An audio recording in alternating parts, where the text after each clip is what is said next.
This session is conducted by Lawsuit. I am Sachin Sengar. I'm the founder and CEO of Lawsuit. And the session will be on urban farming in small spaces. And it will be delivered by Anjana Devastale ma'am. We'll introduce you to the teacher in a while. But before that, let us quickly tell you a little bit about us. So we are essentially a startup that is driven to take climate action to everyone, and we are basically engaging more and more people every day to take part in climate action and become a part of this the massive solution that we require in order to fight climate catastrophe. So essentially what we do is that we are making climate action accessible to everyone. What that means and how we do that is by helping individuals and companies track, reduce, and erase their carbon footprint and lead a carbon neutral life. So carbon neutral life is basically when your net emissions into the world is zero. And that is what we do as a company, as a startup. As a part of our, as a part of our awareness campaign, we started Green Academy, wherein we got experts from different parts of the, different aspects of climate change, and basically got them to give a talk or a session, or basically educate more people about climate change and how it can be tackled. As a part of that initiative, we have Anjana Devastale ma'am. She's a horticulturist by trade and profession. She is also an agro farmer. She's an educator. She's an agro consultant to many companies and industries. She's a BSc in agriculture and an MSc in horticulture, and she's also been a university topper.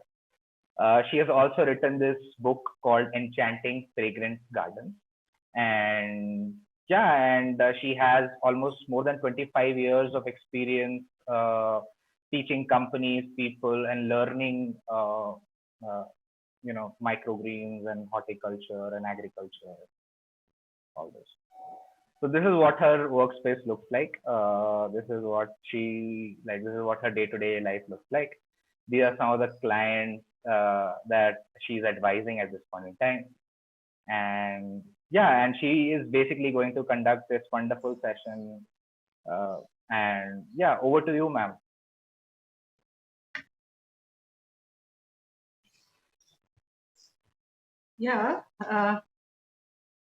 Good afternoon, everybody. Wish you a very happy Gudi Padwa and Ugadi. And it's new beginning, okay? It's new year, so new ways we are going to start, and so many new things to do, and so many new things to do sustainably. So in this workshop that we are going to conduct and the course that follows, I'm going to create a possibility of you will be able to grow your own, a part of your own food sustainably. That was, you can grow with your own hands in front of your own eyes with your family. And that food that you grow, a part of that food that you grow will be chemical free, which will be, absolutely pure, that you can just, and talking about the carbon credits and all, just how you can experiences that the food that travels will be from your window directly to your table. So it's just going to be the carbon footprint can reduce just by reducing the food miles that your food travels. So basically, in this course that will be today, I'm just going to show you what I do. I stay on the, apart from all the things that I do for my clients and on the farm, I am an urban farmer. I stay in Thane, which is near Mumbai, and I stay on the 10th floor. In Mumbai, we have a great space crunch for spaces. So I do not have any terraces. I do not have any balconies. All that I grow is in my windows. My windows are my farms. And from my farms, I have every day, I have something to harvest for my large joint family. And there is something for the smoothies, there's something for the salad, there is something for the chutney. It could be, and sometimes when we are lucky, we have something for the main course also.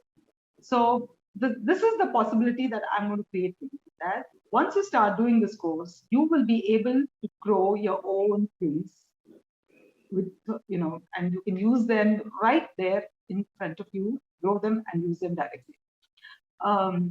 So, there is one trend these days, that is unboxing.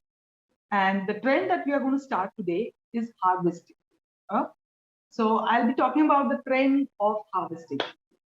I've been waiting for this day because I was growing something in my window and I've been dying to harvest it. But today is the day that I'll do it right in front of you in this little baby tub that I had. Somebody gave it to me after the children had grown up. And I would like to tell you one thing, that when you do this course, you do not have to buy anything. Everything that you will be using will be what you collect from around you. So again, the possibility that you can do this, I'll start off now. I have to get up and I have to show you. I'm going to use this tool, which I use for digging. It's a tool that I'm used for digging. And this is one of the most used tools that I have. Okay, so I'll now start off with stand up. And in this tub that I have, I must tell you that I'm not in my house. I've come to the office because I need to have good network and things. And from this, I'm going to start my harvesting work with this tool. Okay. So I'm digging out.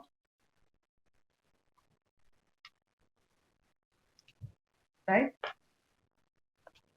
And when I dig, I'm harvesting these white onions right in front of you, right from my window that I had been waiting for. And here they come. Okay.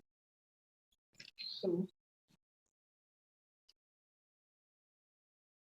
and these are going to be so delicious, so flavorsome, because all that they're being grown in is organics. There has been no pesticide, no chemical, nothing. And that is what I'm going to teach you, that in such a small space, one of the biggest constraints of growing in the city is that we do not have space. And in that little space that I have, that I can, in a week's time, I grow so much in such a small space, I can grow so much of veggies. This is going to be my veggies for the evening sabji or bhaji that I'm going to.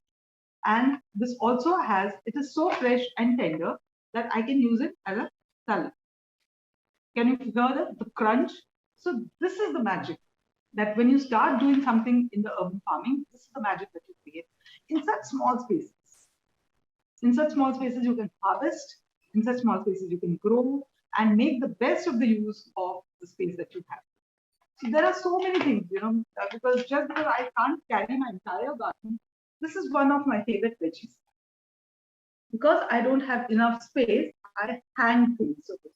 And this is the Malabar spinach, which keeps coming and coming. So the more I harvest, the more I grow. The more I grow, the more I harvest, and the more I harvest, the more it grows. So it is like this. My favorite pudina, which flavors my chutneys and my smoothies every day. So everything that I have is in hanging, right? So if you have a great space, great, you will be growing it. It will be very easy for you to grow. But if you have a small space like me, the window, then also you will be able to do a lot of things. So that is my promise. And this is how the course will be about. I'll tell you briefly about the course, how it will go. Right from the basics, there will be there'll be in-depth explanation, because I'm sure a lot of you I'm from Mumbai, you would have joined from Bangalore, you would have joined from Delhi or wherever in India, and the soil and the climatic conditions are going to be different. And so when we are going to talk about each and everything, we'll be talking about things. I'll be showing you, I'll be demonstrating, there'll be practical explanations, there'll be question answers, there'll be a lot of doubts, and everything will be solved in this. And the course is designed in such a way that from one sowing to harvest.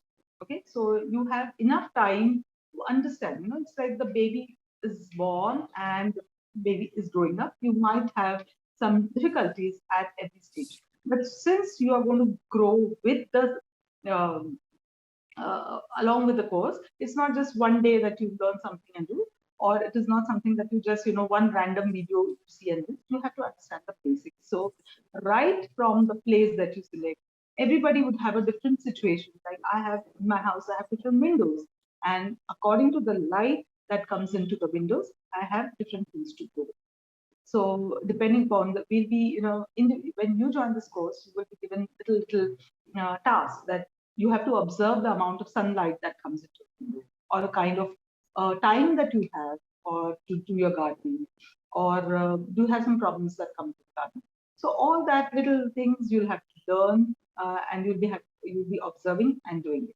So it is do along with me, do it yourselves, and tell me what's going wrong, what's going right, and there'll be discussions also. And so this makes a community of urban farmers. So you join a whole community where I'm available throughout to answer your questions. Okay. One thing that I'm going to teach you, or I'm going to show you today, is how to make. Now, look at this. Is this imaginable that in a pot as small as this, which is a recycled mushroom pot, you can harvest a bunch of vegetables, a bunch like this, which will suffice for the whole family, and that too in a week's time. So what is it? It is the soil medium that we use. Okay. So today I'll show you how to create a soil medium that is so rich, that is so productive, that in a small space you can harvest 1.5 kgs of onions, or a bunch of veggies, or grow on and on. Before I start with the demo, I'll just tell you that I have selected a pot that is, I have recycled this dabba, or this pot, and purposely I've taken a transparent pot because you'll be able to see the layers, you'll be able to see how the things are going, right? Now, this container that I have taken, the most overlooked perhaps layer is the bottom. So if you see here, I've made holes. So any pot that you take, or any container that you take, will have to have sufficient holes at the bottom. Now, when I say sufficient holes, and people would often mistake that you make holes, so they make with a needle or a pin.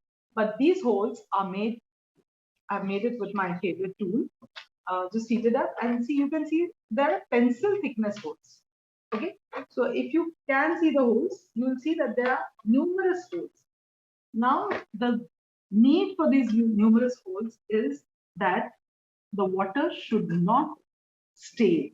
Now, these holes actually work as the kidneys.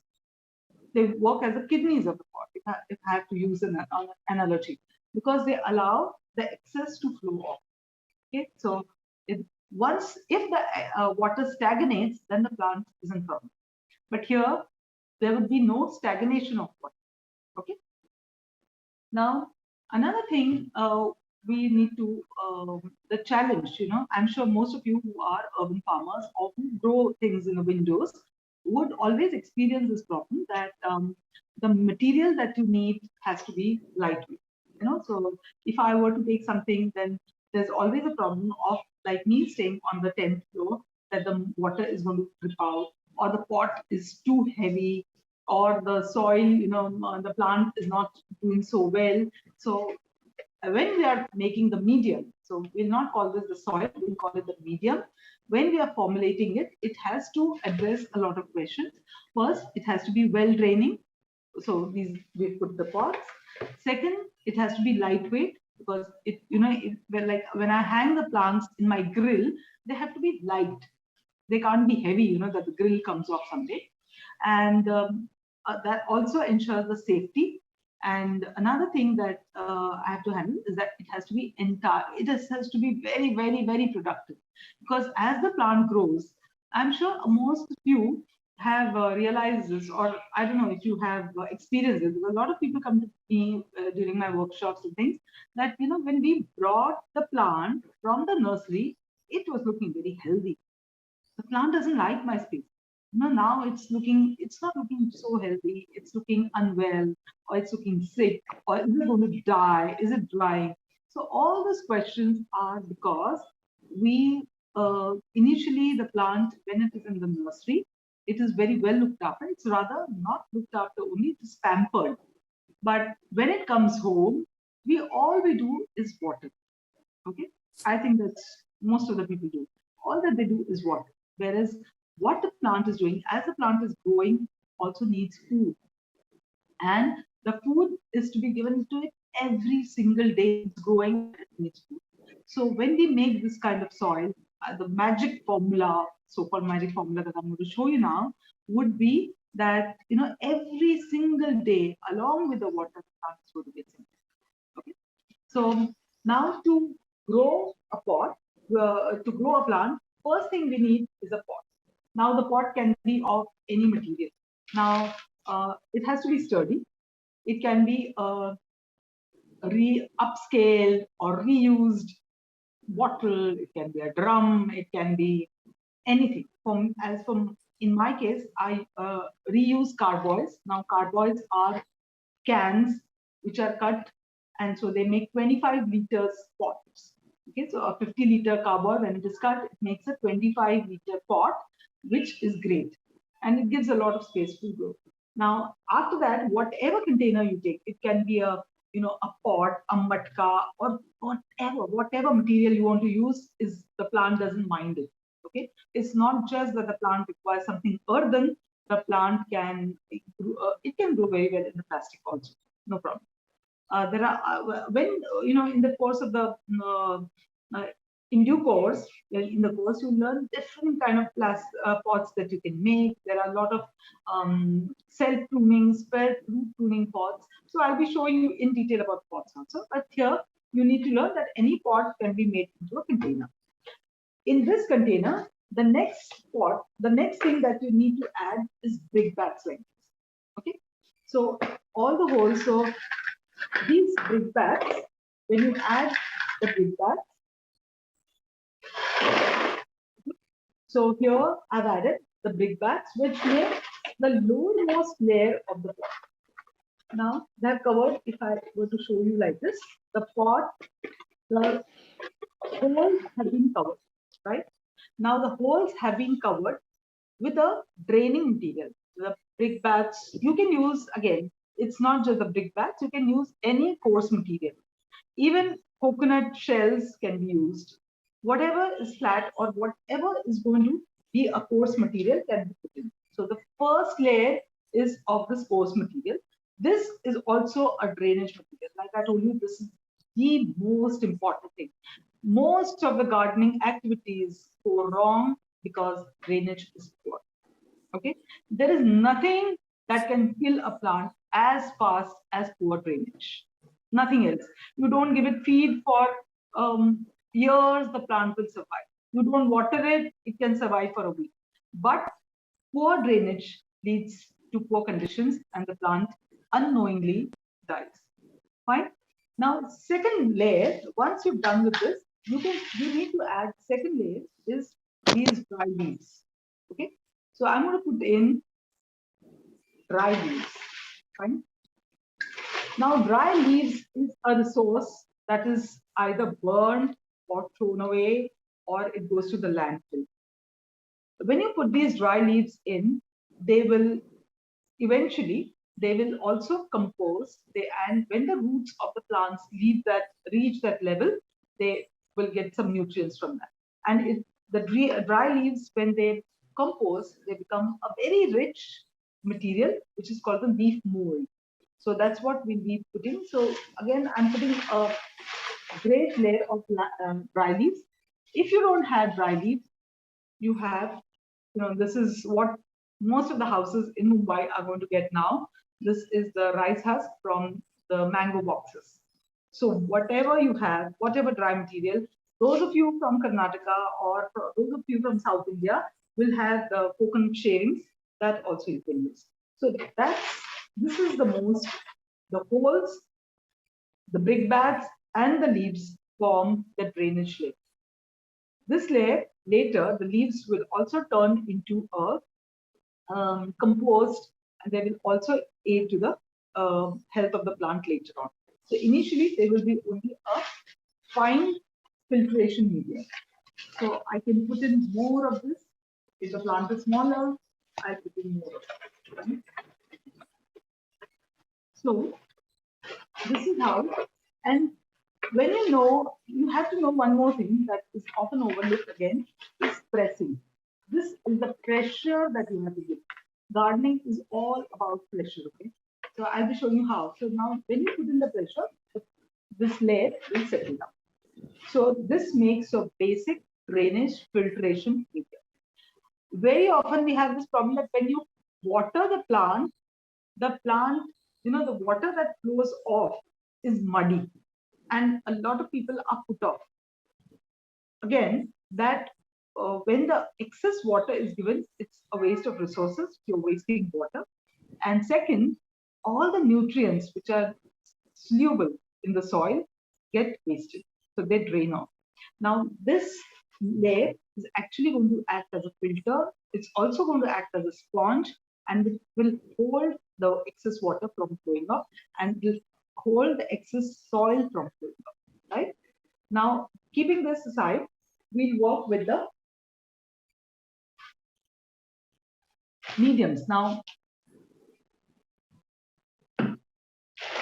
I have a lot of things that we can add in to make a rich soil.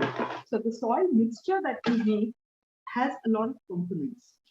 One of the components, of course, is, generally we think that soil means only soil, that mitti, but of late, there is a lot of concern about the soil that's used in gardening, because the soil that is used in gardening is dug up from some virgin place. It could be dug from the hillsides, or it could be dug from some fertile fields, and the topsoil is removed. So the concern that we are going to address while making the soil is that we, as far as possible, we will reuse the soil that we already have, or we'll make our own soil. In my case, I do not get soil from outside. I make my own soil. So you can actually make your own soil. Now, when you make your own soil, that means you will be using resources. You'll be using some resources sustainably to make the soil.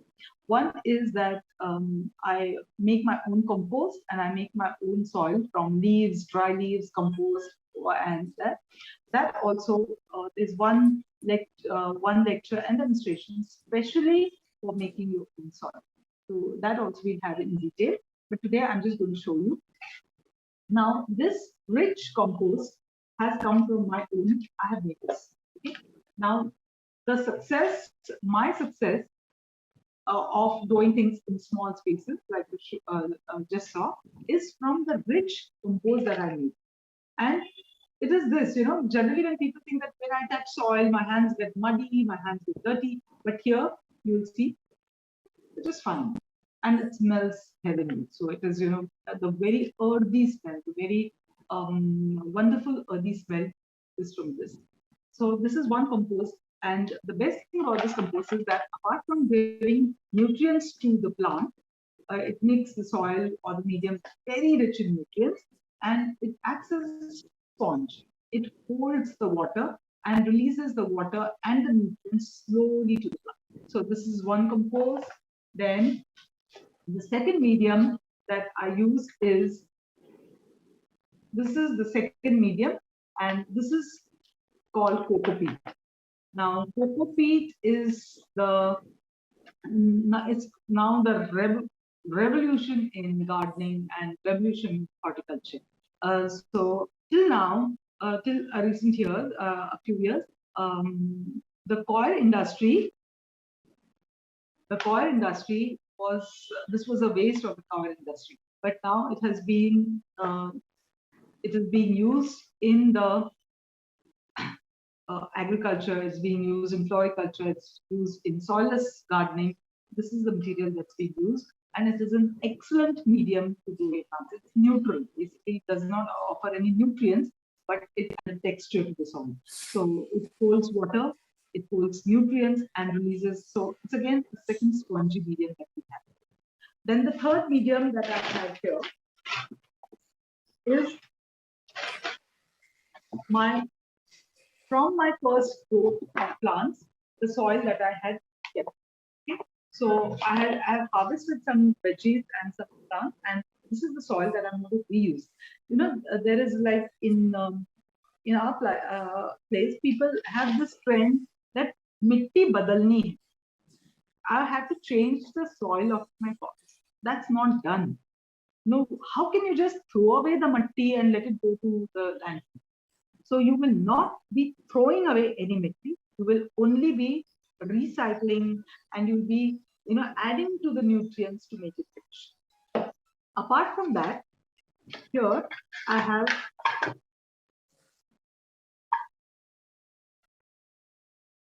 now these things that I have. These is called the Neem Cake. Okay, this is the Neem Cake, and Neem Cake basically is a very dense organic manure. Okay, now because I have Neem Cake available, depending upon where you are in the country or abroad, different cakes. So these basically oil cakes are a very dense and rich nutrient loaded uh, material. So we'll be mixing all of these. So the proportion of this is very small. So this neem cake will slowly and steadily, it will decompose, and it will, on one side, it will be adding nutrients to the plants, and it will be providing nutrients to the plants, making the soil rich. And secondly, it will be keeping away the ants and the insects. So it acts as a retardant. Okay, so now we have, depending on where you live and what kind of soil is there, like I told you, we will be because when we are talking of soil, we'll be addressing a lot of things, So at some places now, here in Mumbai, we have a soil that is black white, and it is, it has a very rough structure. If there is someone from north, there's someone from Delhi, they would have an alluvial soil. So that is going to be a very clayey soil. Okay, so I would be addressing you. You will learn and you will be seeing how any soil can be converted into different, into a very aerated, very fluffy soil by using you. So you can make your own mix and matches. After this lecture or after this demo that you're going to see, you will be able to grow any plant with rich soil, right? So here, depending on which soil you have, you will be changing little textures. Like if I were to have this workshop in Delhi, I would have told them that add a little more of cocopeat. So the dense soil would become more fluffy, which otherwise becomes very hard, would become more aerated, right? If I were to do this in some other place, if I were to do this workshop in Rajasthan, I would have told them that because your soil is very sandy, or the water flows away from that, let's add a little more of compost, and let's add a little more of cocopeat. So these are mix and matches and additions that you'll be able to make, and that's how you're going to, right? So here I have, now, if you can see this, I'll stand and show you. This is the soil that I had, reused soil, which I'm going to make. And then I have the compost from my garden, the compost from my pots. I'm just going to make them into one part of compost, one part of reused soil. Yeah. So this is my reused soil. This is my compost, and this is my cocopeat. Unfortunately, I see on the screen you don't see the colors, but here I see them brown, black, and light brown. Fine. So this is my old soil, which is leached of all the nutrients. The plants have grown in them and consumed all the nutrients. This is the compost that I have from my garden, that I have made from a bin, and this is the cocopeat. So I have taken them all in 1:1:1 proportion. Okay. So they're all taken in the same proportion, 1:1:1, because here in Mumbai, the soil is Murmana. Okay, it is lateritic, so it is not a very, it does not allow a lot of water to sit in. Then in that, I have put a handful of my neem paint, the neem cake. That I'm going to crush because it's hard and it needs a pressure to cut, and then right. So this all will be mixed up. Where? Fine. This is all going to be mixed up thoroughly. And this feel of mixing itself is because now again, when you're mixing up all this, after it is mixed up well, you have to see that there is not too much water. No, it should not be. When I'm going to sprinkle some water on it.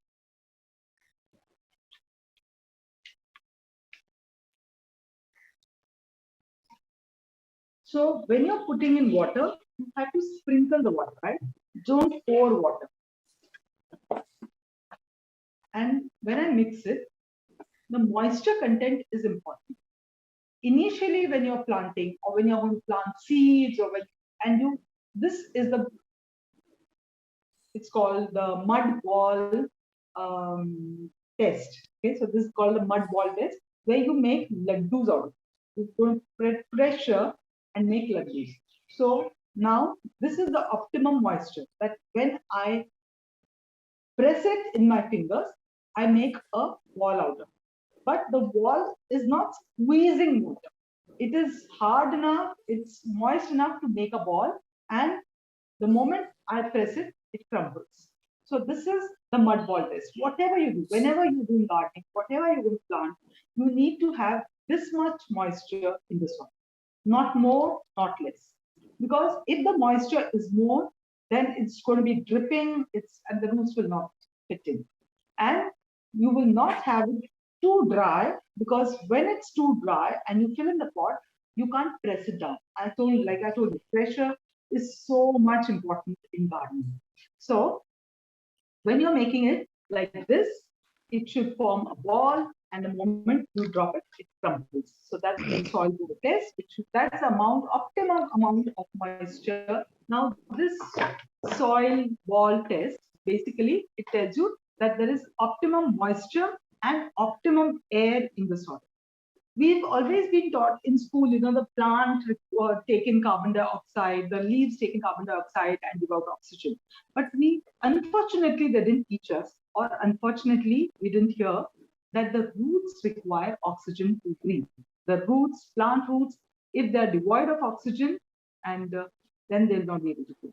So that is why when we are making this kind of moisture and air, that the roots that are going to grow in will have absolutely enough moisture and air for the growth. Fine. Now comes our pot, which we had kept the layer ready. I'll press in this material. Now there it goes. And then I fill it with this. Right? So we put in 4. Again, depending upon the availability, it's not that you just have to put in a Cocopeat. Whatever material is ready, whatever is more. But why I insist on Cocopeat? Because Cocopeat is a replacement to the soil. And if you are aware, there is a lot of work that's going on in soil conservation. A lot of soil is being washed away. A lot of good soil, which was supposed to be in the farms, which was supposed to be in the fields, is just going off.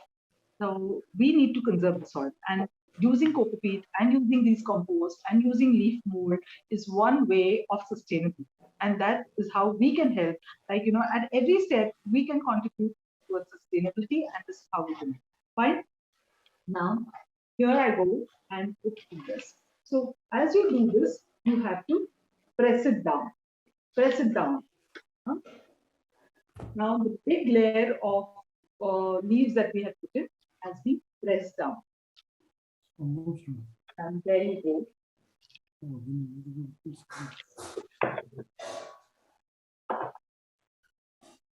So now, if I were to show you, when I water this pot, the water that will flow away will not be muddy. My intention is not to let the water flow away. The first thing is, like I told you, you have to water it enough so that it is watered deep. The water should go to the lowermost layer, and it just should stop there. It should not flow out of the pot, because when it is flowing out of the pot, it means it's draining of all the nutrients, of all the productive nutrients that should have been there available for the plants. Okay, so this is how we fill the pot, and this is the most important. Now, once the pot is filled, you can plant your roses, you can plant your veggies, you can plant anything that you want. Another thing that I want to show you is that in the course of this, we'll be making plant tonics. Okay, this again, because our main intention in this course on urban farming is to replace chemicals in all sorts of ways. So when we are going to make these, we are going to formulate our own plant tonics, because as the plant grows, at every stage I told you, it needs nutrients. So one is the soil is going to provide all the nutrients. Soil mixture that we are making is going to provide all the nutrients, and it's also going to hold in the nutrients that we put from outside. So we'll be formulating our own plant tonics. We'll be formulating our own plant nutrients. We'll be formulating our own pesticides and and pest retardants. So nothing that goes in for growing the plants is going to be bought from outside.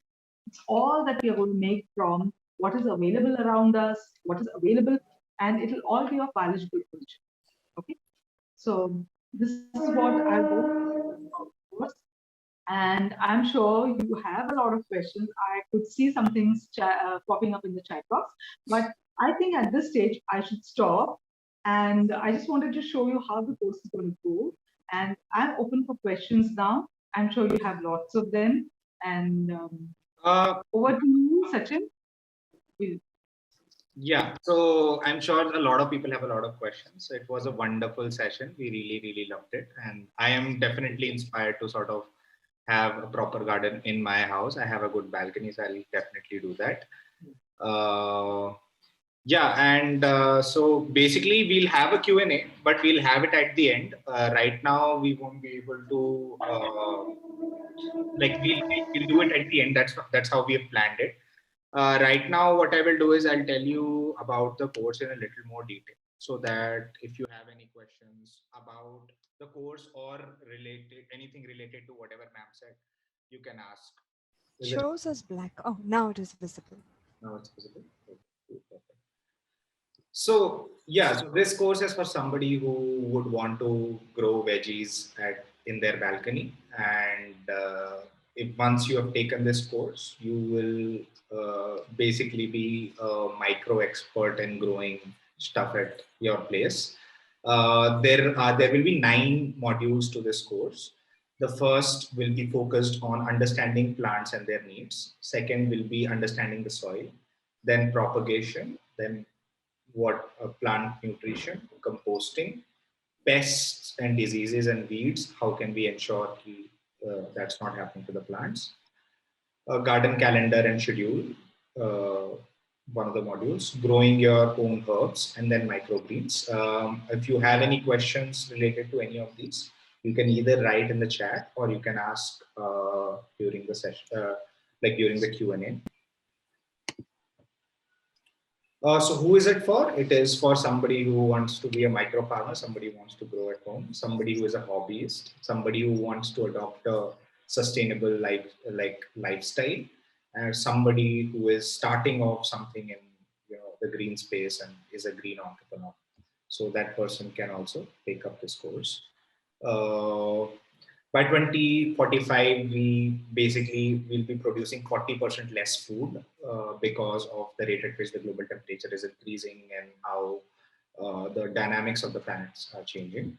And it's very, very essential for us to learn this at this point in time, teach our kids so that they are, strong against the adversities that might come up in future.